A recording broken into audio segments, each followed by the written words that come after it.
1 Maccabees, chapter 12.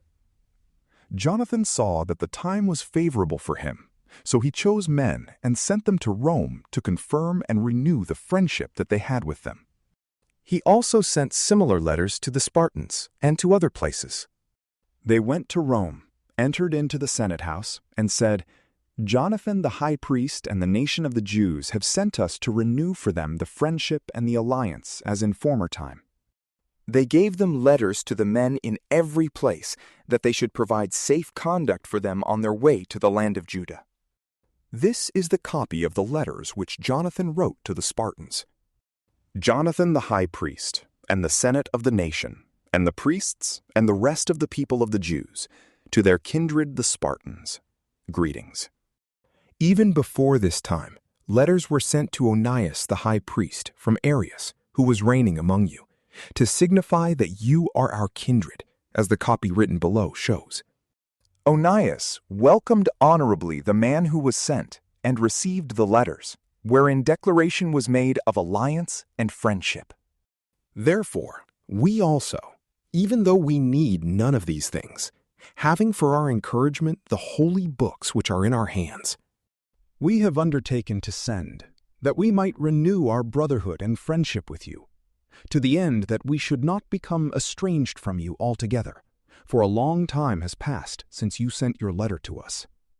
We therefore at all times, without ceasing, both in our feasts and on the other convenient days, remember you in the sacrifices which we offer, and in our prayers, as it is right and proper to be mindful of kindred. Moreover, we are glad for your glory. But as for ourselves, many afflictions and many wars have encompassed us, and the kings who are around us have fought against us. We were unwilling to be troublesome to you and to the rest of our allies and friends in these wars. For we have the help which is from heaven to help us, and we have been delivered from our enemies, and our enemies have been humbled. We chose therefore Numanius the son of Antiochus, and Antipater the son of Jason, and have sent them to the Romans to renew the friendship that we had with them and the former alliance.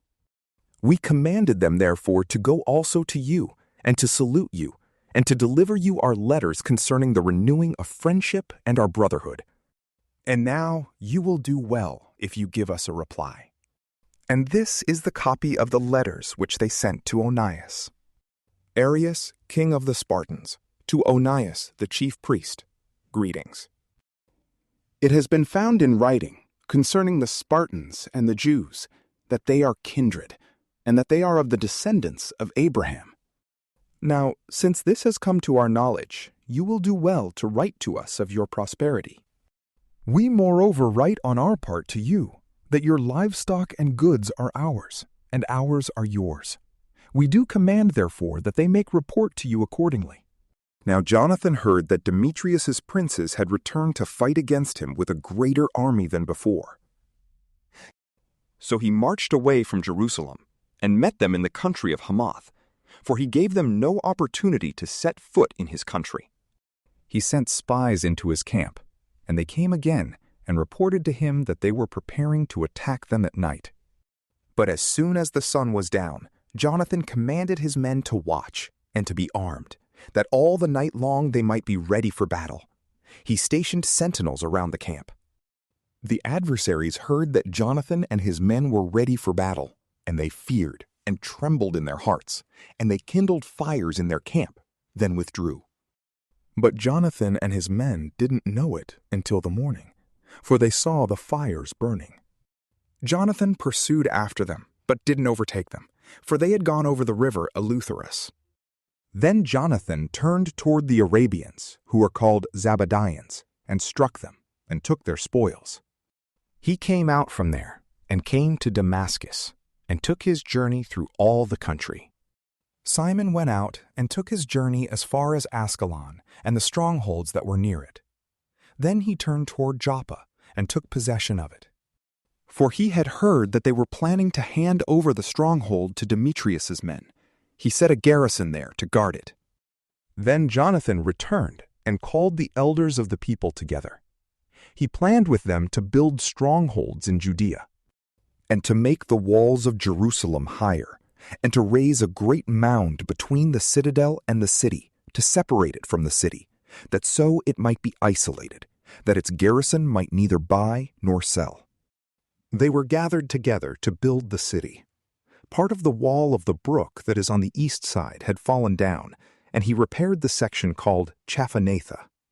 Simon also built Adida in the plain country, made it strong, and set up gates and bars. And Tryphon sought to reign over Asia, and to crown himself, and to stretch out his hand against Antiochus the king.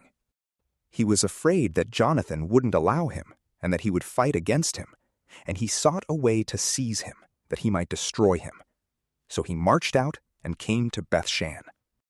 Jonathan came out to meet him with 40,000 men chosen for battle, and came to Bethshan. Tryphon saw that he came with a great army, and he was afraid to stretch out his hand against him. He received him honorably, and commended him to all his friends, and gave him gifts, and commanded his forces to be obedient to him, as to himself. He said to Jonathan, "Why have you put all these people to so much trouble, seeing there is no war between us? Now send them away to their homes, but choose for yourself a few men who shall be with you, and come with me to Ptolemais, and I will give it to you, and the rest of the strongholds, and the rest of the forces, and all the king's officers.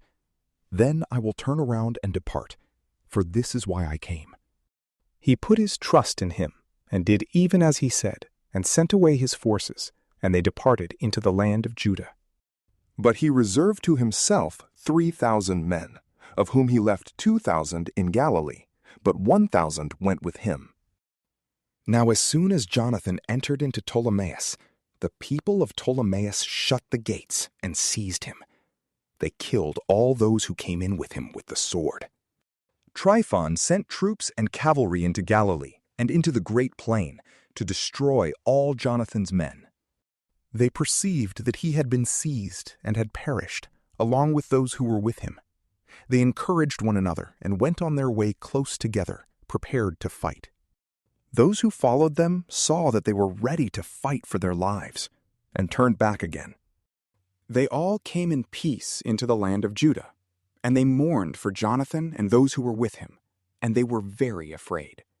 All Israel mourned with a great mourning. And all the Gentiles who were around them sought to destroy them utterly, for they said, "They have no ruler, nor anyone to help them. Now therefore, let's fight against them, and take away their memory from among men." From PrayLamp, peace be with you.